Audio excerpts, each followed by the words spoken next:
For antiwar.com and Chaos Radio 95.9 FM in Austin, Texas, I'm Scott Horton, and this is Anti-War Radio.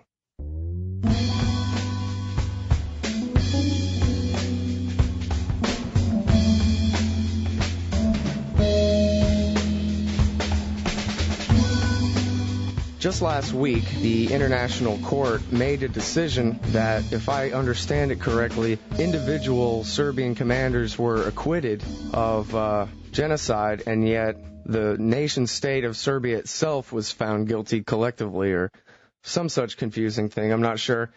But lucky for me, I have Chris Deliso on the phone from balkanalysis.com and antiwar.com, and he's in Skopje, Macedonia. Welcome to the show, Chris. Thanks, Scott. Glad to be here. Good to talk with you again, sir. And I probably characterized the results of this tribunal all wrong, so why don't you set me straight here? What's going on? Well, what it actually was separate. There's something called the Hague Tribunal for war crimes in Serbia, and that was for war crimes in the former Yugoslavia and also in some cases in Africa.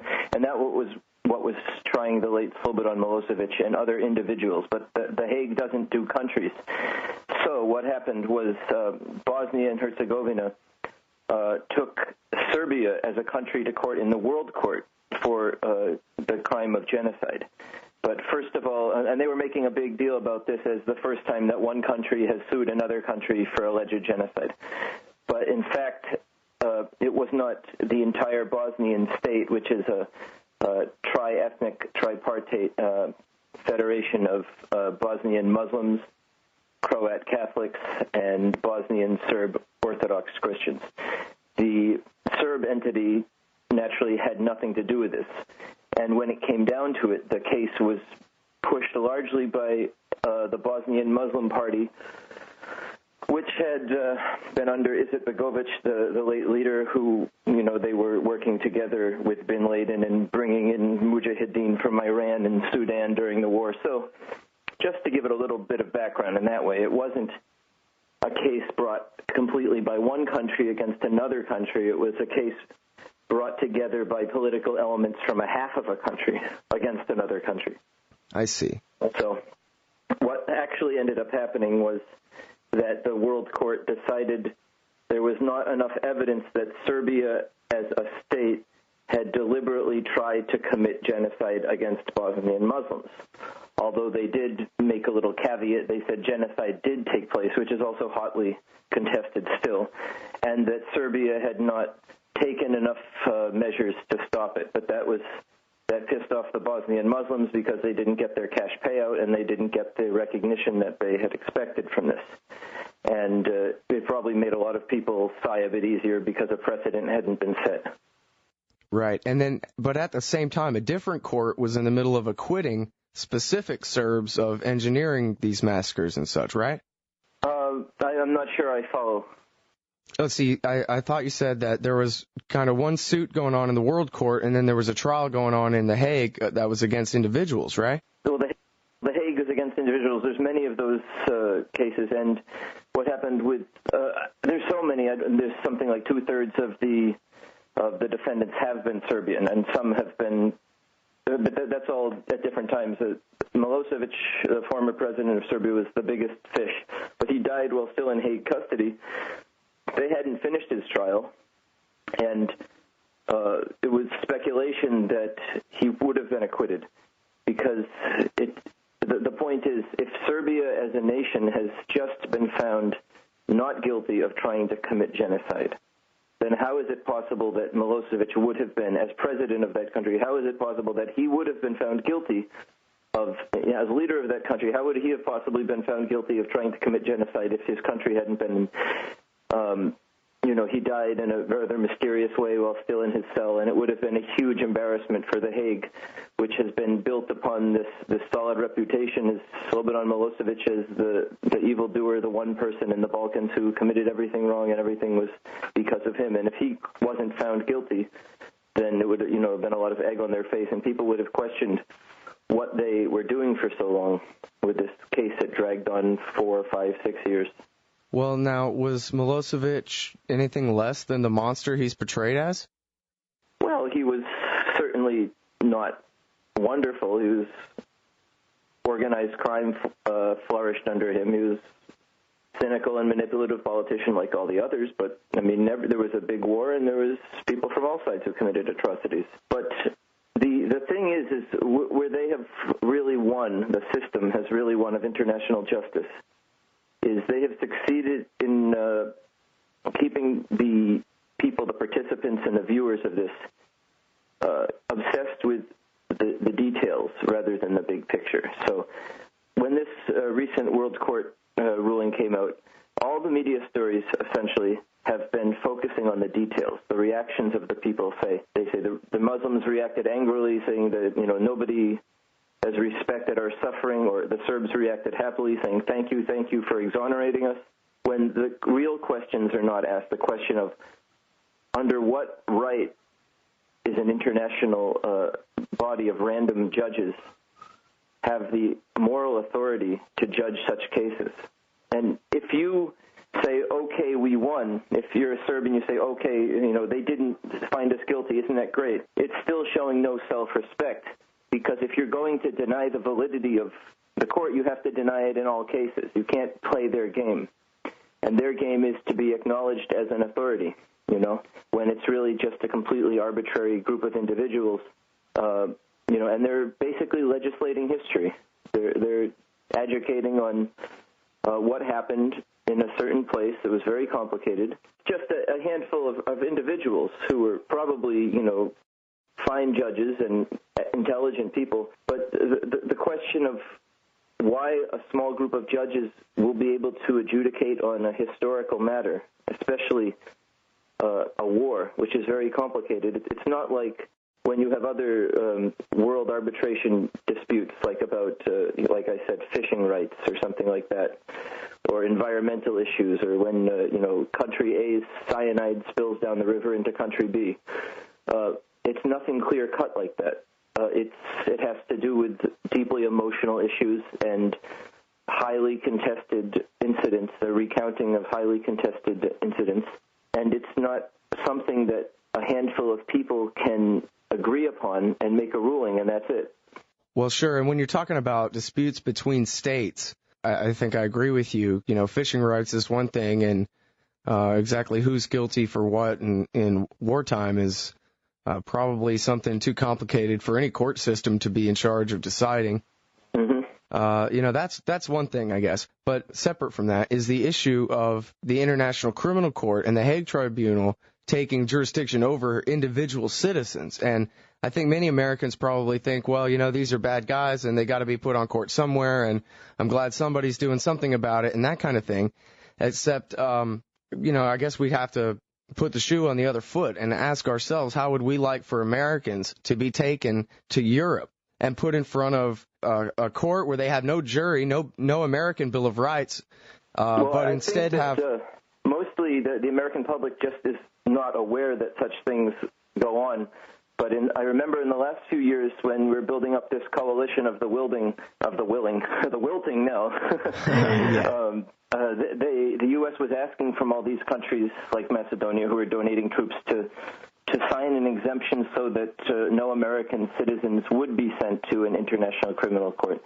And that's perfectly fine, and it would be wonderful for our principles if we just were not so hypocritical about it, saying that, such things don't apply to us, but they have to apply to other people, and that other people should be judged. If you're going to believe that, you have state sovereignty and that random international courts cannot judge your people, then you should do it for other people. Otherwise, you're classifying them as subhuman. Right. And, of course, Bush all the hype was that it was such a terrible thing that Bush had unsigned the treaty, which he had not done. What he did was, as you correctly note, he negotiated a temporary exemption for American government employees, for him and his military and his civilian advisors. Well, but it doesn't cover us. With the individual countries that are party to those courts, right? So if you happen to be in a certain country, to guarantee that country won't extradite you to that criminal court, which is in, Northern Europe.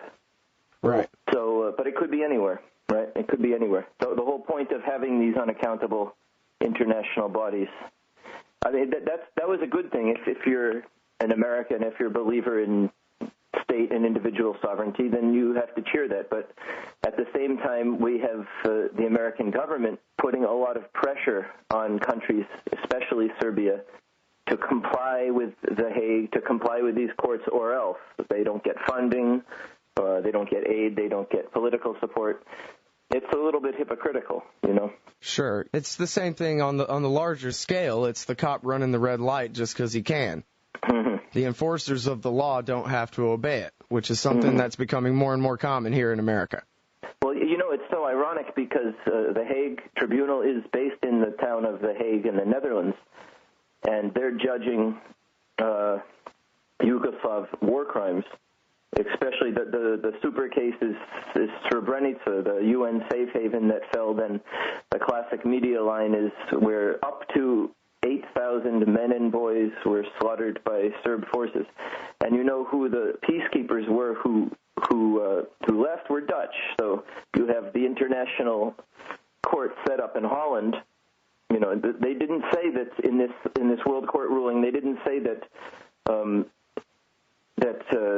the Dutch were at fault for abetting the genocide. Serbia was at fault for not doing anything to stop it. But you have these heavily armed Western peacekeepers who didn't do anything, and they were the ones who were literally in front of it, you know. Right. And still, even those numbers, this 8,000 dead, is often challenged. But when you repeat something enough in the media, it sort of institutionalizes it, and it becomes very hard to dislodge it. So now you don't need to cite any proof to say that, which is also, you know, it's a very conspiratorial role between the media and the governments in these cases. When you build a story according to what governments want that story to be, it becomes too difficult to disagree with it, because then you're called a Holocaust denier, you know. Right, yeah, one Holocaust or another. I've noticed this more and more in America, that genocide doesn't even have a definition anymore. Genocide just means something bad that I don't like now. It used to mean a determined effort to exterminate a race of people, an ethnicity off the face of the earth. That's what it used to mean, right? Now it means a bad massacre that happened somewhere, maybe. Yeah, and even in the case of Srebrenica, which I said is very controversial, it's always seemed funny to me how they say this 8,000 men and boys. Well, where were the women? You know, is it possible to commit genocide against only males? Or if you're really trying to wipe out a people, wouldn't you wipe out the women too? You know? And they say, why? This is because the place was evacuated and these people were hardline fighters who had been killing on the other side, and so therefore some revenge was coming, and that, you know, you don't need to be Nostradamus to see that and to wonder, were these innocent civilians, etc. But the fact of this being called a genocide, now with the legislation proposed by the Germans, which has caused a real firestorm of outcry in Europe, especially from academics, is that it would be a criminal offense to deny a genocide, again, rather arbitrarily, according to who considers to be a genocide? A genocide is decided by one of these international courts, which is funded by the Western governments, to define things as genocide when they wish it to be. Wow, I mean, there's a concept right there, just American tax dollars going to fund a system that is trying to criminalize speech. Free thought. And now, I hate to reach into my trusty bag of Jefferson quotes, but I might as well when we're talking about free speech. Thomas Jefferson said, error of opinion may be tolerated where reason is left free to combat it. And is that not simple enough? Should that not be just the end of the argument, Chris? If I'm so wrong, you ought to be able to make a fool out of me in front of everybody, and that ought to be the end of it, right? Yeah, it's a question of what are they so afraid of that they have to heatedly codify something and institutionalize it. They're just, what are they so afraid of? If it's the truth, then the truth speaks for itself. Of course, and I read this article in the Telegraph where this academic, I forget her name, but she was someone who I guess had spent her life documenting the real truth of the Holocaust, and yet was opposed to this law and was saying that this law gives the impression to the average guy on the street that I can't make my case, that I need cops to shut up people who try to argue with me. Well, forget you, I can make my case just fine. Yep, exactly. And I think I have that article in front of me, and you're speaking about Deborah Lipstadt, the professor of modern Jewish and Holocaust studies in Emory University in Atlanta. Right, and the other part of her quote is that the Holocaust is the most documented genocide in the history of anything, and the idea that some David Irving lunatic could win an argument against her in a public forum or something is just laughable. So what would she need cops for? That's what she's saying. Yeah, of course. Of course. So it's only when they're afraid of any kind of, let's say, being proven wrong that they want to codify. It makes it much easier, doesn't it? I mean, if you don't have to think anymore, you can just sort of follow what the leaders tell you. And by criminalizing this, by creating things that are genocide by definition instead of something to think about, then, you know, you can go back to your iPods or American Idol or whatever it is and just forget about it because that's thought for you. And, you know, can move on from one intervention to the next. Yeah. And now, let me ask you, while I can get an answer out of you without an arrest warrant being issued, when Bill Clinton bombed Serbia and Kosovo in 1999 to prevent genocide, was there in fact a genocide taking place in Kosovo for Bill Clinton to prevent? Of course not. They had a large refugee crisis, but that began only after NATO started bombing. And in fact, what they never say is that I think that you never say with these numbers because it's all it's very, very complicated. But there was Macedonia got something like 400,000 ethnic Albanian refugees, and the total number, I mean, some went to Albania, some went to Montenegro, and even some went to Serbia, which people don't say very often. Of the refugees, some of them had been forced out by the ethnic Albania rebels, the KLA, Kosovo Liberation Army. You know, they told them leave because, you know, by leaving and making a big show of it, then it gets a lot more Western sympathy. And the journalists were there on the Macedonian border to get these heart-rending photos of refugees in bonnets and shawls and, you know, babies and things. And it came up during the Milosevic trial when they, nobody covered it, of course, when they interviewed some of the frontline medics, and they had talked about how CNN was there. They would take a baby away from one family and put it with an old man, so of course the baby starts crying if he puts with some unfamiliar person. Or they would have some refugees walking and tell them to, you know, look down and out, or to, you know, take your mobile phone away, you know, your leather jacket, come across the hill again so we can get a good shot of you. And it was completely cynical. I'm not saying that they didn't have a lot of suffering and attacks from Serb paramilitaries or whatever. Of course they did. But to call it a genocide is really stretching it. And I believe at that time, when they started, they were saying things like maybe 100,000 are dead. And out of a population of around 2 million, to have 100,000 dead would be shocking, wouldn't it? But in the end, the number of total dead, and this includes the people who were killed by NATO, they dropped bombs on refugee columns, you know, and they killed civilians in Serbia and elsewhere, was under 10,000, was maybe more like 4,000. And the, you know, alleged mass graves that were said during the war, before anyone was there to document it, didn't turn out to be there. But it didn't stop them from speculating. And as always, whatever you say first is what is remembered. So the fact that they said these things first means you just have to write a sentence in a media article and use this kind of emotive language, and soon you're equating certain individuals, leaders, countries in the popular perception with evil itself. Right. And it sure worked in 1999. Mm-hmm. Now, I guess, you know, as long as I got you saying things that someday you might get arrested for saying, is it the case, and listen, I'm in Texas, I've never even been to Europe, much less the Balkans. I know, basically what little I remember from the 1990s and the little bits that I see in the news here and there, but obviously the Middle East is front and center.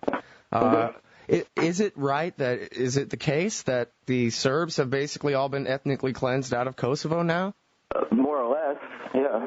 There may be 100,000 or so left. I think about 200,000 were forced to flee since 1999 when NATO rolled in to protect the people. So about two-thirds of them have been forced out. Actually, Serbia has the largest refugee population of any country in the Balkans, which includes people from many of the different Yugoslav republics. Right, and there's this big fight over the status of Kosovo, whether it will be an independent state or not. Yep. And so basically give us the rough outline. Let me start you with the Serbs don't want Kosovo to be independent and the Albanians do, right? Well, this is really a no-win situation for everybody involved. And this is why, it is a classic quagmire, which is why anyone with sense could have predicted it was better not to get involved in the beginning. Because you have these two principles of international relations, one state sovereignty and the other national self-determination.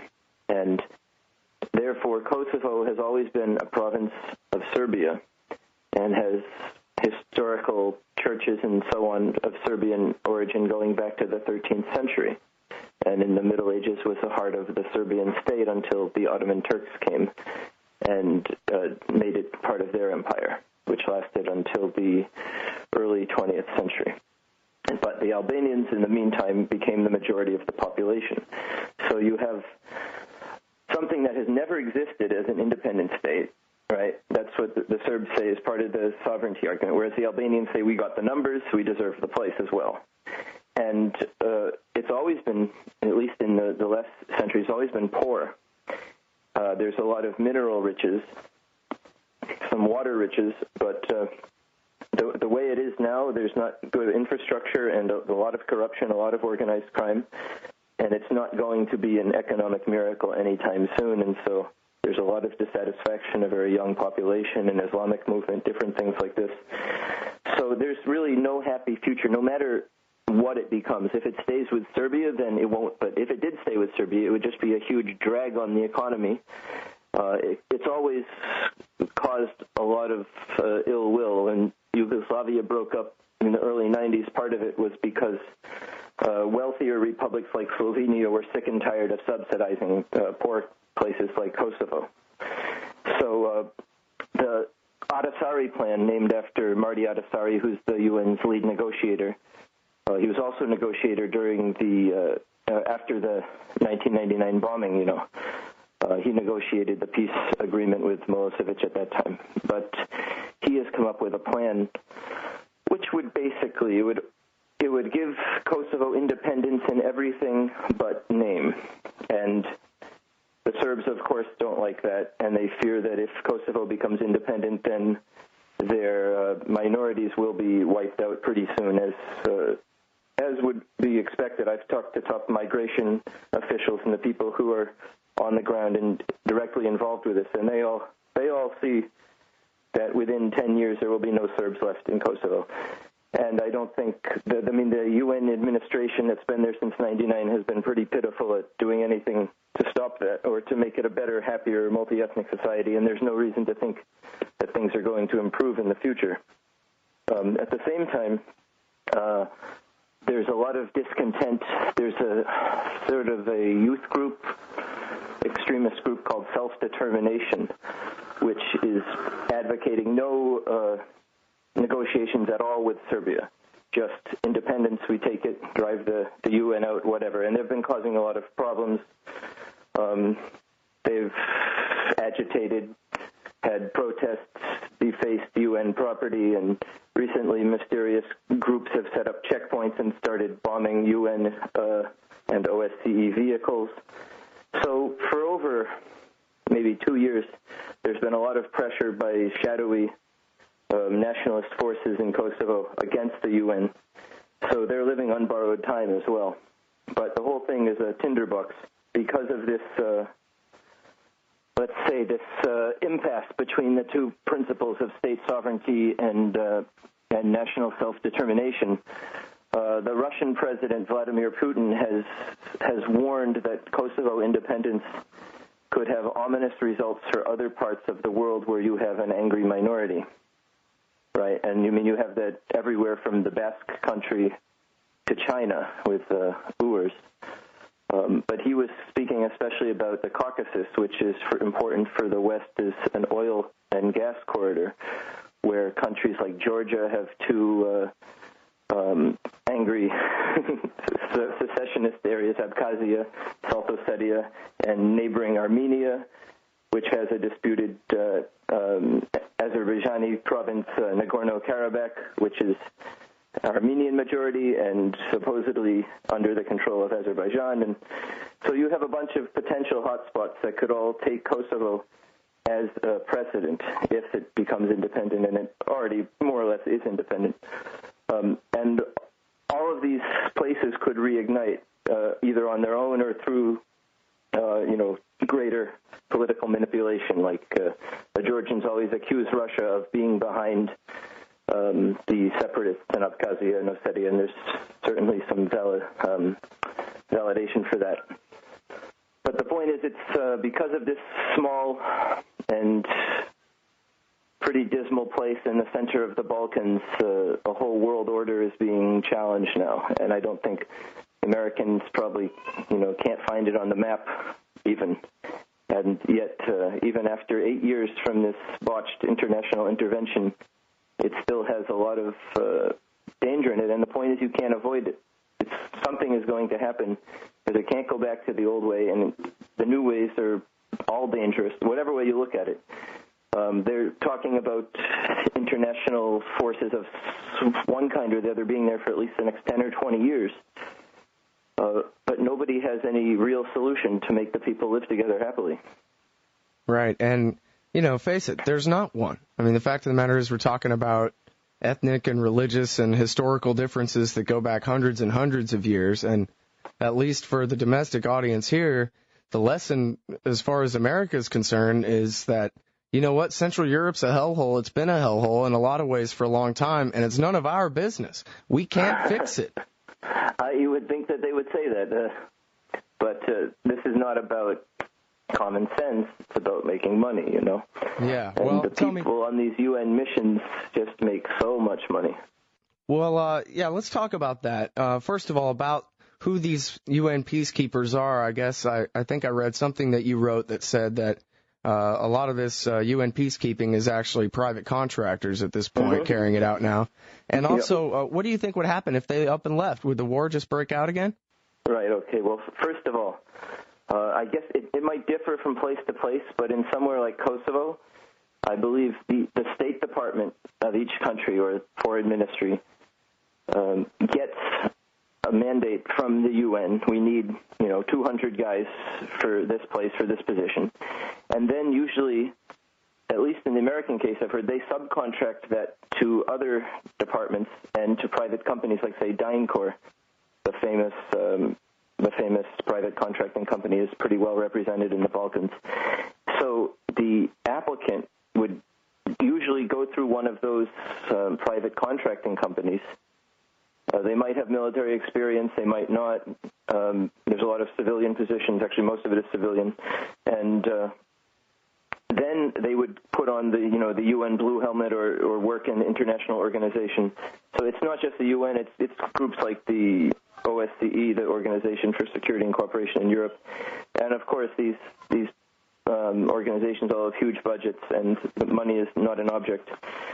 So you get those people, and it's a little bit deceptive because you think that because of the stature and the way the media represents it is, everyone who works for the UN is sort of an altruist. It's almost like a... You can tell by the baby blue helmet. That's how you know that they mean well. It's such a soft color. It's almost like a charity, right? You're doing charity work.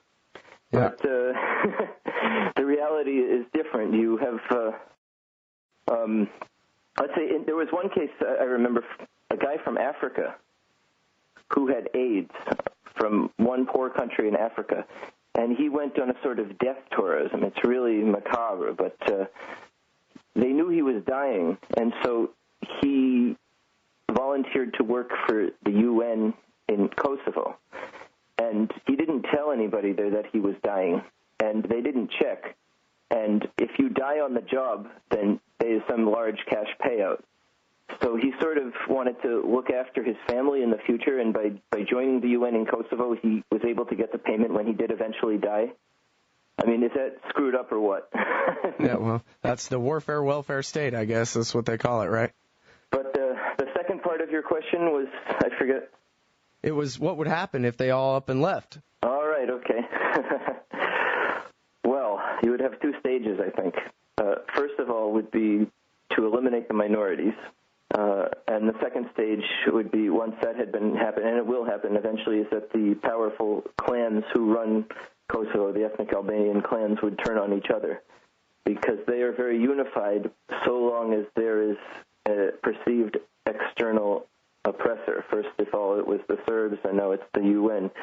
That is the perceived outside party who is holding them back from the great myth of national unity, which they never really had anyway. So once that starts, once the internationals are gone, the Serbs are gone, once it's just them, then there's the infighting begins for who will have control of the place within their own community. I don't think the internationals are going to just up and leave like that. And anyway, it would be a phased withdrawal, and it will take time. But what you're saying is really that the Serbs would not have any real claim on Kosovo anymore. It would be de facto independent immediately, basically. Well, it is that way anyway. And I think the important thing is that when the average media consumer reads about Kosovo, they say, okay, there's these, thank God we have 18,000 NATO troops and peacekeepers on the ground. The situation is peaceful, looked after. The fact of the matter is that these people are not much of a deterrent, because they're looking to save their own hides first. They stopped in, I think, 2005. They stopped patrolling or going around in areas that were perceived as dangerous. So they say there's less bad news to report, but that's because they see less bad news. Now that they recently attacked with some grenades, I think, or some form of explosives, a UN parking lot, now you have to park for the UN vehicles all in certain secured locations. And if you think about it, even if you're just a secretary, or whether you're a negotiator or a diplomat, if you are living in Kosovo, you're going to the restaurants that are owned by the mafia. You're living in an apartment that's maybe owned by the mafia. The hotels are owned by the mafia. So everywhere they are, they're basically living at the pleasure of their hosts, which is the mafia, essentially. So they're not going to do anything that is going to make them unpopular with the real people behind the scenes, Right. They're just custodians, and they're there for the position, and they're there for the money. But when the media reports that they're making some great difference, it's just deceptive, because they're not reporting about how the day-to-day reality is. And the fact is that, nobody is planning to die for the UN flag or helmet or whatever. They're certainly just looking after themselves first. And you can see in various news reports come out about stabbings, killings, stonings of buses, things. And it's not just, against minorities. It's Albanian violence against other groups of people. It goes on. And the UN just says that it doesn't exist, rather than they just are masters of passing the buck. And the point you mentioned at first about how they come from private contracting companies, it makes it even better, because the people are there privately. There is no real cohesion or unity. There's nothing like patriotism. There is no incentive to really do the job as mandated. Although I have met some very good people who are very hardworking and very ethical, and they care a lot about what's going on. There's no real incentive in the traditional way, which is, patriotism and love of country and love of your work to do better. So they're just trying to collect the money and move on. I'm Scott Horton. You're listening to Anti-War Radio on Radio Chaos 95.9 FM in Austin, Texas. I'm talking with Chris Deliso from balkanalysis.com and antiwar.com. Now, you mentioned toward the beginning of the show that back during the war in Kosovo and You mentioned an alliance between some of these Muslim factions and Osama bin Laden and the Mujahideen.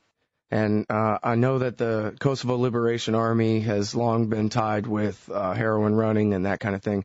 And I just wonder, how old is my information? Is there still that kind of alliance going on between the terrorists and the drug dealers and the as you say, the Albanian mafia in Kosovo? Well, wherever you have large amounts of money, you have the organizations that are involved with desiring large amounts of money, which involves everyone from secret services to terrorists to just ordinary organized criminals, right? So, this is the hardest thing to report because it's the most dangerous thing, and the reason you don't hear more about it is because journalists do not have any kind of incentive to investigate things like that. And even though, especially the local journalists, here in Macedonia we have many good journalists, we have many people who know what's really going on, but for the kind of salary they get in a small country, with their family is known, they're known, there's really no incentive to talk about these things. So when you do, it's at a great risk, and you can never really get the whole story. But certainly, from the accounts that have come out now and then, you can see that there's still a lot of cooperation. I think there was a good example in the Houston Chronicle about a year and 3 months ago, I think December 2005, where they discussed with the Serbian authorities about human trafficking, which is one of the biggest, maybe the biggest forms of organized crime in the world, whether it be to bring in migrant laborers or kidnapped people or prostitutes or whatever, organ trafficking. It's probably the biggest form of organized crime. And in that case, the police authority who was interviewed was talking about a Bangladeshi native who was bringing in across Romania and Serbia and Bosnia lots of mostly illegal workers who wanted the better life in the West. But among them also were some bad dudes, some Islamic terrorist types who, he had negotiated with as well because, they will pay and they have brothers in the West who will take them in. And so that's one example. But with the drugs, of course, I mean, if you've read all and you've heard all of the Sibel Edmonds' testimony on this, the former FBI translator, and if the drugs are coming from Afghanistan, where Al-Qaeda or Taliban has long resided, then you're going to have some form of dealing between them. Where this could be interesting in the future is it possible that the Kosovo Albanians are fairly secular-minded, even if they're predominantly Muslim. For now, they're fairly secular nationalists. But there is a small foreign-funded Islamic movement growing there, especially in rural areas that have been overlooked by Western donors, where all the money is coming in is Saudi, and the banks are Saudi, and they're giving the loans and the spiritual advice and everything. So what if, in the future, the people in Afghanistan start to say, look, if you want us to keep the drugs coming in or at this price, then you have to start tolerating our brothers over there. That's where you could have a more serious problem. Well, so, pardon my ignorance. Maybe you can help me out, Christopher Deliso. Why did America take the side of Osama bin Laden's friends and the Muslims in this war in Central Europe rather than the Christian Serbs? In Bosnia, you mean? Yeah, overall throughout the whole 1990s, right? It was always siding against the Christians. It wasn't always, because they were also heavily supporting Croatia, which is Catholic, and also fighting against the Serbs. Okay. Well, was there even a policy that made any sense at all, or was Bill Clinton just over there using any excuse he could to intervene one way or another without any rhyme or reason, or what? Well, I think if you go back to 1991, when he's campaigning, 92, he did have a pretty an interventionist mindset already and was eager to use the Balkans as a way to show his skill at that. And if you go back, you can see that one of the main organizers of this arming the Bosnian Muslims policy was Anthony Lake, who was then the national security advisor. I think they probably made the same mistake that they made in 1979, 1980 when they decided to support the Afghan Mujahideen against the Soviet Union, which was that it'll be quick and easy, we won't have to get our hands dirty, and then they will just go home and be good Mujahideen afterwards, and we won't have to worry about them. Basically classic short-term thinking, which ignores the possibility of blowback. Right. Which, according to Seymour Hersh, we're doing in Lebanon again right now. Yeah, I wouldn't be surprised. But they think they can have these sort of proxy fighters, and it'll be good, and you can buy everyone. I think maybe that is the problem, is that whereas these real hardcore Islamists, and I'm not making any kind of denunciation of Islam or Muslims in general, but the really hardcore guys, you can pay them and they will take the money, but that won't make them change their mind. They'll still hate you, and they'll find a way to use it against you in the end. So it's a total bonus for them if the U.S. wants to give the money to kill their enemies wherever they happen to be, and then they can use that money to kill Americans later. So in Bosnia, the U.S. didn't want to get involved because there was a UN arms embargo on all the sides in that three-sided war, which incidentally made a huge bonus for arms traffickers. And they didn't want to get involved directly, so they had Saudi Arabia fund arms shipments, and Iran fund arms shipments and shipments of fighters through Sudan, which was where bin Laden was living at the time. And they would come into Germany or Austria, go through there, through Slovenia, through Croatia, into Bosnia, with the complete help of the German secret services, etc. And the charity networks that were set up to cover for all this, a lot of the Islamic charity networks allowed these battle-hardened Afghan fighters to set up a European network, and which led indirectly to September 11th attacks. And so it is a pretty good example of blowback, but that's one that is just now starting to be brought to public attention. The danger now in Bosnia, they're always saying, okay, Bosnia is fine. Most of those foreign fighters have left and gone on to greener pastures like Iraq. There are some of them, about 300, they want to revoke their passports that they were given during the wartime Muslim government, and they don't want to go, and they're not happy about that at all. Because now the U.S. is saying, well, we shouldn't have let you come, but you have to leave now.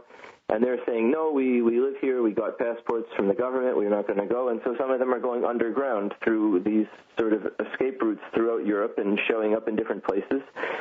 And it has a radicalizing effect. Even in Bosnia, most Bosnians are not really, even the religious, the ones who are Muslim, they're not all that religious. You can see them drinking beer, going out on the town. But there is a small and pesky minority of foreign-funded radicals who are something to watch, and this is what different intelligence agencies say, as well as occasional news reports and books that are coming out.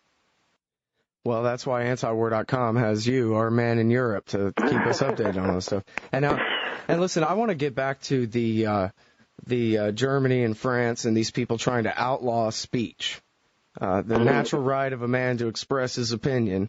And the idea that somehow if we have this same conversation in a year or two that, an extradition order for your arrest could be issued and you could go to jail because somehow all this could be construed as denying a genocide?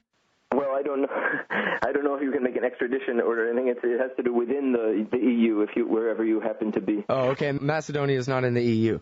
Thank God, no. Oh, that's good. Okay. You can still smoke freely and think freely here. All right. Well, okay. So if you went to Amsterdam for the weekend or something to have fun with your friends, you could go to jail for telling me that Bill Clinton's mass graves never showed up any better than George Bush's weapons of mass destruction. In a way, I don't think this will ever pass as a EU-wide thing, although different individual countries have passed these tough laws. So the prospects for it are looking dim now. It's supposed to be against inciting, racist or ethnic hatred, things like that. But it's also, that is a very wide remit, and it'd be very hard to judge about these incredibly vague concepts. Yeah. Well, I wonder about the state of liberty overall I guess you say it doesn't look like it's going to make it through the EU Parliament to apply to everyone, but and so that's good. But I don't know. I would like to think that if somebody proposed something like that here, they'd just be laughed right out of town. Don't people in Europe care about being free? Would, and that is one good thing. In America, you have a different dynamic, though, with that same thing. If you would like to speak about that a little. Sure. I know that some of these Democrats have hate crime legislation that they're trying to pass. I don't think it's anything as severe as this, but. Well, the way I look at it is more like the same things, like the same alleged genocides or historical matters, whatever. In the U.S., it works a little bit different than the European attack on free speech, as far as I can see, which is that foreign lobbyists try to get American legislators to pick their side in complex historical matters. And this has happened. Perfect example. In France, they're making legislation to outlaw denial of the Armenian genocide, which is another hotly disputed was it genocide, was it not thing, which from the years of 1905 to 1915, when Armenia was part of Ottoman Turkey, and many Armenians were killed by the Turks. And so the Armenian lobby, and Armenia is always pushing for recognition of this as a genocide or as a Holocaust, and Turkey is equally saying it wasn't, and it's more complicated than that. And so France made this law, and it really made Turkey angry. Of course, there's other political things there, which is that Turkey's trying to join the EU, and the EU is trying to hold Turkey off, and they don't really want a large Muslim country to be in it, and they're trying to find all kinds of ways to provoke them. But that's that's just a detail compared to the main point.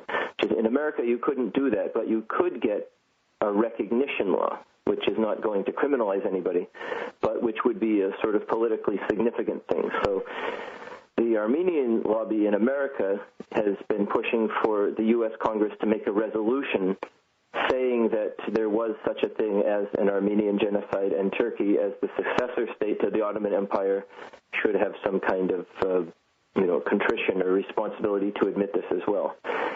And this is just amazing because you have a bunch of legislators in the U.S. who, they're certainly all intelligent men and women, but I don't think many of them have a Ph.D. in, Ottoman history.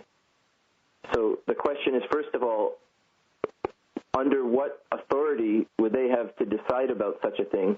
And even more importantly, what amount of time do they have to even think about such things? With the way the world is going now, with Iraq, with possibly Iran, many other dangerous things happening, you would think they would need every waking minute to pay attention to the kind of things that are happening of a potentially genocidal nature, or at least warlike nature, or even just to help their own constituents. I don't think that thinking about making resolutions about historical issues in other countries has any amount of precedent. It doesn't have any kind of importance. Well, foreign lobbyists have voters in areas. So if you're from a constituency with a certain number of ethnic voters, they will vote for you if you vote for their symbolic legislation. And this is what is broken about the American political system. And, if I may add to that, the whole basis is completely irrational. I mean, never mind the historical legitimacy of how many people died, how many Armenians at the hands of the Turks. What we're talking about here is all an exercise in collective guilt on the part of people who couldn't possibly have, genocided the Armenians in the 19-teens. Yeah. Did they? I don't think that they made a genocide admission about the American Indians. I mean, I might be wrong, but I don't think that... Well, and even if they did, that's just as stupid. Yeah, it would be just as stupid. But, I mean, you can see that it's just not productive. And if you return to the Balkans for a second, with the world courts and the criminal courts and the Hague Tribunal, that costs a lot of money. I mean, from the statistic I have in front of me, when the Hague started in 1994, at the suggestion of a German foreign minister at the time, I believe, It had a budget of under $300,000, which increased, largely to $96 million by 2001, and now $300 million a year, basically. So that's a lot of money. And if you thought that perhaps when they were deliberating about whether they should even have such a thing, if they could have had the foresight to know how much money they would spend on it, which is, in the billions, if they said we had X billion number of dollars that we're going to spend, we can either spend it on this controversial court, which will make everybody hate each other even more and bring nothing good to anybody's life, or we can spend it in some kind of productive way that will, make everybody's life better. I think if you put it that way, then there would be no question about which one you should do. I'm not saying that you necessarily need to spend all this money on foreign countries anyway, but even if you compare it like that, there's really no justification for such courts and for such kind of application of energy. It's counterproductive, and it doesn't improve anybody's life at all. It improves reputations of judges and governments, and it preserves people's legacy. So in that case, it's completely political, but it doesn't help anybody that it's supposed to help. Yeah, and we see what happens. The American Supreme Court already, in I believe 2 or 3 cases, have cited the World Court and basically kind of referred to themselves as an inferior court, as though they're not the highest, the arbiters, I guess, of the highest law in the land anymore. There's somebody higher than them, and they acquiesce to it. Yeah, I don't know. I'm not familiar with those cases, but I can... Yeah, I can't cite them off the top of my head, but I remember reading that there were at least 2 or 3 where they said, well, you know how the World Court ruled in this case or that case, and so we ought to conform to, I think that was the phrase, we ought to conform to the larger World Court scheme here.